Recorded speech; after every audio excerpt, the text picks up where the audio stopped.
शुभेंदु शेखर अवस्थी जी, क्या इस पर राजनीति होनी चाहिए थी और क्या कोई कंपैरिजन बनता है? 1962 के भारत और 2023 के भारत में कोई कंपैरिजन है? उस वक्त जब देश आजाद हुआ, टूटी फूटी बिखरी अर्थव्यवस्था थी हमारे पास, सब कुछ बेतरतीब था, उसके बाद चीजें शुरू होती हैं। क्या ये बड़ी उपलब्धि नहीं थी 1962 की? कोई कंपैरिजन बनता है? नहीं, देखिए जीनत जी, मैं आपके माध्यम से ये बताना चाहता हूँ कि चंद्रमा पर हमारा विक्रम पहुंच गया, और ये जो चंद्रमा पर हमारा जो पहुंचने का जो कार्य है, इसमें साइंटिस्टों का, भारत के हर व्यक्ति का सहयोग है, सभी लोगों का सहयोग है, पुरानी सरकारों का, आगे आज की सरकार का और इससे पहले की सरकारों का। ये कह देना किसी का कि इसमें ये हमारे कारण हुआ, ये गलत है। मैं भी ये कहता हूँ। इसलिए कम से कम चंद्रमा पर पहुंचने के विषय के ऊपर राजनीति, ये राजनीतिक विषय नहीं, राजनीति न करी जाए। लेकिन कर रहे हैं ना नेता, क्या कहेंगे आप उनके लिए?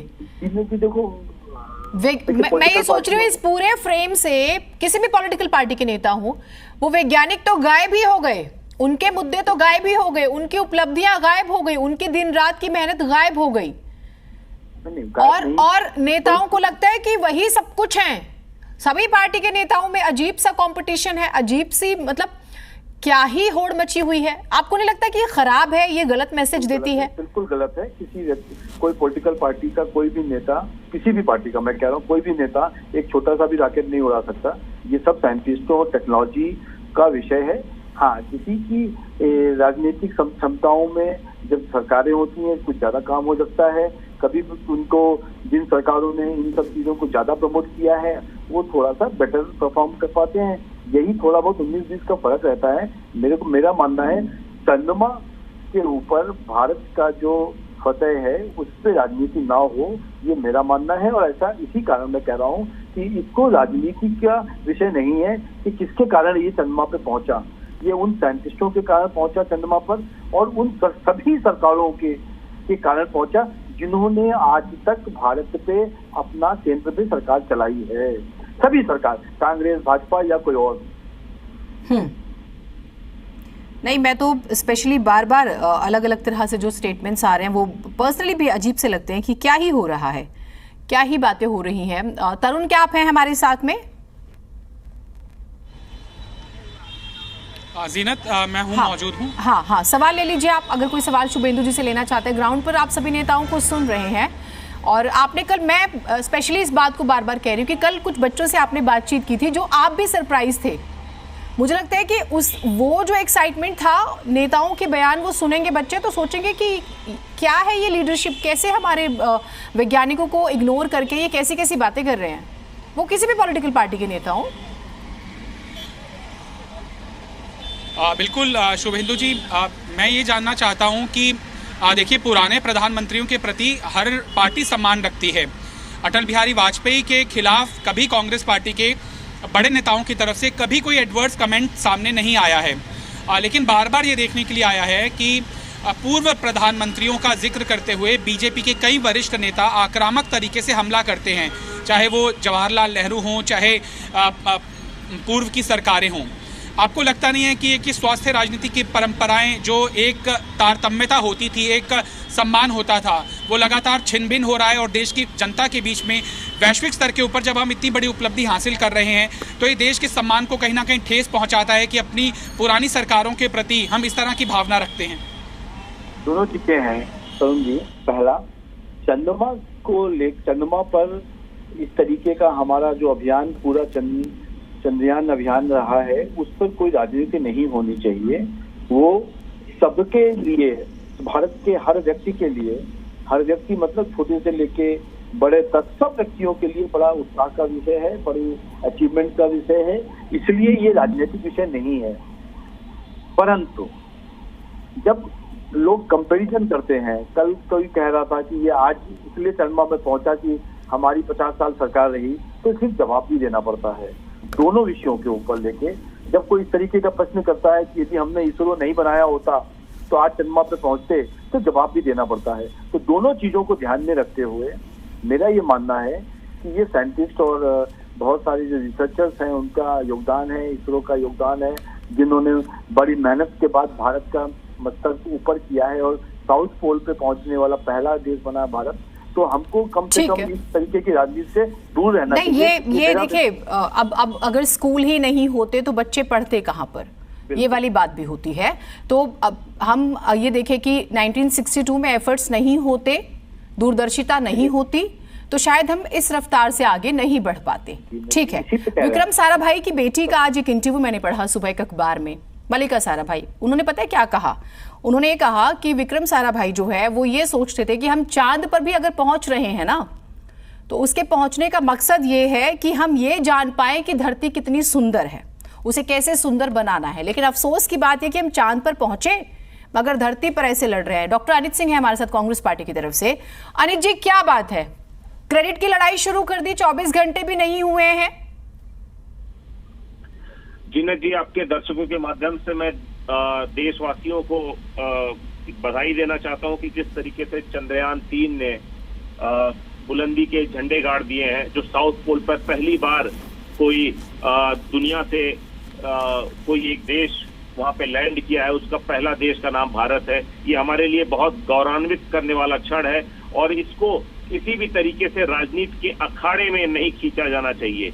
हम बार बार ये कहते हैं, देखिए जिस तरीके की ये वैज्ञानिकों का एफर्ट था, ये कंटिन्यूअस प्रोसेस है। पिछले 60-65 सालों से लगातार जिस तरीके से वैज्ञानिकों ने हमारे अंतरिक्ष के क्षेत्र में एक के बाद एक उपलब्धियां हासिल की है और देश का सम्मान बढ़ाया है, वो बहुत ही गौरवान्वित करने वाला विषय है। लेकिन हमें राजनीति से इसे दूर रखना चाहिए और हम उम्मीद करते थे कि जिस तरीके से प्रधानमंत्री और उनकी पार्टी इस चीजों को पॉलिटिसाइज करने की कोशिश कर रही है, और उसका अंदाजा आप इस बात से लगा सकते हैं कि इसके पहले भी जितने भी चंद्रयान मंगलयान हुए थे, हर जगह हर टीवी पर आपने वैज्ञानिकों के इंटरव्यू देखा करते थे। लेकिन जिस तरीके से प्रधानमंत्री सिर्फ 600 मीटर की जब दूरी रह गई थी, उसके बाद से इसरो के जो प्रसारण हो रहा था यूट्यूब पे, लाइव प्रसारण हो रहा था, उसमें प्रधानमंत्री जी अचानक से आ जाते हैं। ये दर्शाता है कि बीजेपी और प्रधानमंत्री खुद किस तरीके से इसरो की उपलब्धियों को का राजनीतिकरण कर रहे हैं। हम इसका विरोध कर रहे हैं। हम जानते हैं कि जो पिछले 50-60 सालों से जो बुनियाद रखी गई है, जो मजबूत बुनियाद रखी गई है, आज उसी का प्रतिफल देखने के मिल रहा है। और उसमें जो 60 सालों से लेकर आज तक जितने भी वैज्ञानिक रहे हैं, जिन्होंने भी रिसर्च किया है, सारे लोगों का अविस्मरणीय योगदान है और हमें इसके राजनीतिकरण से बचना चाहिए। लेकिन अब जो नेताओं के बयान आ रहे हैं, कांग्रेस पार्टी के ट्वीट्स का जिक्र हो रहा है। तरुण, कोई सवाल आप अनित जी से लेना चाहें तो, क्योंकि अभी आप जानकारी भी दे रहे थे, क्योंकि कमी दोनों तरफ से नहीं है, दोनों तरफ से बराबर का एक कंपटीशन शुरू कर दिया गया है बेकार की बातों का। डॉक्टर अनीक, आपसे सवाल है कि आपको ये उचित समय लगता है कि 1962 की याद देश को दिलाना, जबकि ये प्रफुल्लित होने का समय है, ये गौरवान्वित होने का समय है। कम से कम आप प्रधानमंत्री नरेंद्र मोदी को, एक प्रधानमंत्री होने के नाते, वो आपके भी प्रधानमंत्री हैं, थोड़ा बहुत क्रेडिट तो दे ही सकते हैं कि किस तरह से वो जब चंद्रयान 2 असफल हुआ था, किस तरह से इसरो के चीफ को गले लगाकर उनकी प्रति अपनी सहानुभूति जताते हैं, उनके जो मेहनत है, उनका जो परिश्रम है, उसको वो सांत्वना देते हैं कि कोई बात नहीं, हम आगे भी प्रयास अपना जारी रखेंगे। तो ये जो एक गेस्चर होता है, प्रधानमंत्री की एक जो पद की गरिमा होती है, कहीं ना कहीं आप उसको एक कटघरे में खड़ा करने की कोशिश तो नहीं कर रहे हैं इतने बड़े दिन के ऊपर इस तरह का दावा करते हुए कि हमें देश को याद रखना चाहिए 1962 जब इसको पार था। और दूसरा ट्वीट आपने किया है, प्रियंका गांधी वाड्रा इसका क्रेडिट देने की कोशिश कर रही हैं तब के इनिशिएटिव को। मान लिया उस समय का इनिशिएटिव था, लेकिन कम से कम मौजूदा सरकार को तो सराहा ही जाना चाहिए ना।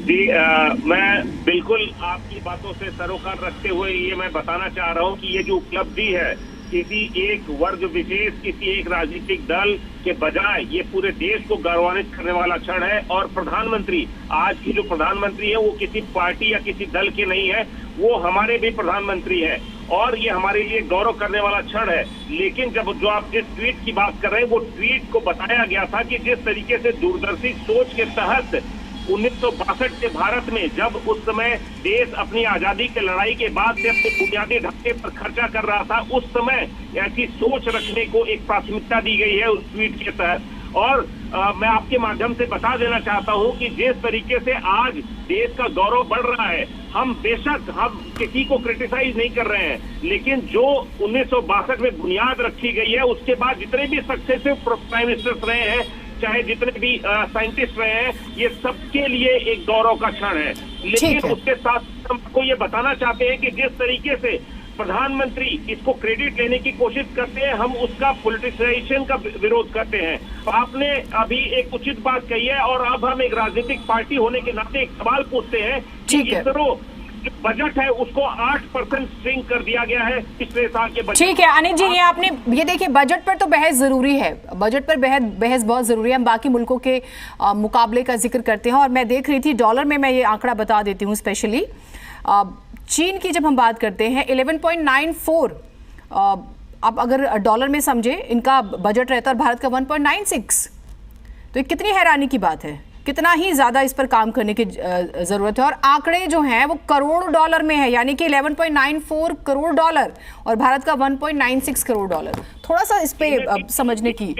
जीना जी, एक सवाल इसमें और बनता है कि जो पिछले साल के तुलना में इस साल का जो बजट है उसको 8% स्ट्रिंग कर दिया गया है। आप सोचिए कि जो आप अभी डेटा को कंपेयर कर रहे थे, चाइना और इंडिया और अगर अमेरिका से कंपेयर करें, तो जो बजट पिछले साल हमारा इसरो का था उसको भी स्ट्रिंग कर दिया गया 8%। हमारे वैज्ञानिक इस चुनौतीपूर्ण वातावरण में भी ठीक है, हाँ नहीं, 2022-23 का था 13,700 करोड़ रुपए, और जो कि 2023-24 में 12,543 करोड़ रुपए रह जाता है। ठीक है, जवाब देना चाहता हूं। हाँ, एक सेकंड सर। घनेंद्र भारद्वाज जी हैं आम आदमी पार्टी की तरफ से। घनेंद्र जी, आप लोग भी पीछे नहीं है, आम आदमी पार्टी भी। क्यों लगता है कि पूर्वजों का अपमान किया जा रहा है? जिस तरह से इस पूरे मिशन में क्रेडिट वॉर शुरू हो गया, और मुझे तो बड़ा अफसोस होता है कि बातें वैज्ञानिकों की होनी चाहिए थी, नेताओं की बातें कर रहे हैं हम। देखिए, मैं पूरी तरह से सहमत हूँ कि निश्चित तौर पर जिस चंद्रयान 3 की जो सेफ लैंडिंग हुई है, इसका अगर क्रेडिट किसी को जाता है तो भारत के वैज्ञानिकों को जाता है, इसरो के उस पूरे प्रोजेक्ट में लगे हुए एक आदमी को जाता है जिन्होंने पिछले 4 साल से लगातार रात दिन काम करा है। क्योंकि जिस तरीके से पिछली लैंडिंग हमारी फेल हुई थी, उसके बाद से लगातार साइंटिस्टों के ऊपर एक मॉरल प्रेशर भी था, एक मेंटल स्ट्रेस भी था। 4 साल दिन रात उन्होंने इस मिशन को, इस प्रोजेक्ट को कामयाब करने के लिए अपने लगाए हैं। लेकिन बड़ा अफसोस होता है कि जब देश की सरकार सारा क्रेडिट खुद ले लेती है, वैज्ञानिकों को नहीं देती। और विज्ञान है, जो वैज्ञानिक दृष्टिकोण है, आज का थोड़ी है। तो हमने उस समय चीजें शुरू कर दी थी 1947 के बाद, 1953 में, 1963 में। तो ये हमारी जो वैज्ञानिक, जो हमारी धरोहर है, वो आज की नहीं है। ये तो हमें एक संस्कृति मिली है, और हमारे साइंटिस्टों ने, हमारे रिसर्चर में लगातार इससे काम करा है। और बड़ी अफसोस की बात होती है कि प्रधानमंत्री इन सब चीजों को तो क्रेडिट ले लेते हैं, लेकिन पिछले 17 महीने से हमारे वैज्ञानिकों को तनख्वाह नहीं मिली, उसका क्रेडिट नहीं लेते कि वो तनख्वाह क्यों नहीं मिल रही उनको, क्यों उनका बजट कम किया जा रहा है, क्यों इसरो के वैज्ञानिकों को तनख्वाह नहीं मिल पा रही, क्यों इलेक्ट्रिकल इंजीनियर्स को तनख्वाह नहीं मिल रही है। तमाम मुद्दे हैं जिन पे प्रधानमंत्री को, देश की सरकार को विचार करना चाहिए, और इन मामलों को पॉलिटिसाइज नहीं करना चाहिए। आज हर देशवासी के लिए खुशी का क्षण है, 130 करोड़ भारतीयों की जीत है। और इससे इस तरीके की, जिस तरीके से मैं कल जवाब देना चाह रहे हैं शुभेंदु जी, क्योंकि मेरे पास थोड़ा सा समय है। प्रधानमंत्री से देखिए, पहला तो जल्दी से बोलेगा। हाँ, जल्दी से 30 सेकंड में। सबसे पहला तो ये झूठ बोला गया है कि 17 महीने से इसरो में तनख्वाह नहीं मिल रही है। झूठ बोलना गलत बात है। दूसरी चीज, उसका बजट इसलिए कम किया गया है कि लगभग 65% चीजों को इंडिजीनियस बनाया गया है, उसकी कास्ट कम हुई है, किसी की सैलरी कम नहीं की गई है, किसी के लोगों की सैलरी सबको बराबर दी गई है। तरुण एक लाइन जल्दी से, तरुण एक लाइन बस। हाँ, देखिए, आप जिक्र कर रही थी आंकड़ों का, तो एक आंकड़ा ये भी है कि जो रूस ने अपना चंद्रयान भेजा था, चंद्र के ऊपर जो उनका स्पेस ऑपरेशन था, उसकी आधी कॉस्ट से हमारा चंद्रयान 3 सफल हुआ है। तो ये भी पब्लिक डोमेन के अंदर इंफॉर्मेशन जानी चाहिए। हॉलीवुड मूवी से कम बजट है, लेकिन इसका भी क्रेडिट साइंटिस्ट को जाता है, नेताओं को नहीं जाता। ये हमें स्वीकार करना होगा, और उनकी मेहनत को मत डकारने की कोशिश कीजिए। किसी भी पॉलिटिकल पार्टी के लिए हम ये बात कहेंगे, मेहनत कोई और करे और आप लोग क्रेडिट वार कर रहे हैं। बहुत शुक्रिया आप सभी का, आप लोग जुड़े। समय मेरे पास इतना ही था। एक बड़ी खबर आ गई है, वो बता देते हैं। विपक्ष के गठबंधन इंडिया को लेकर सूत्रों से बड़ी जानकारी आ रही है। जानकारी ये है कि मुंबई में होने वाली इंडिया गठबंधन की बैठक में गठबंधन का लोगो जारी हो सकता है। सूत्र कह रहे हैं कि गठबंधन के नाम से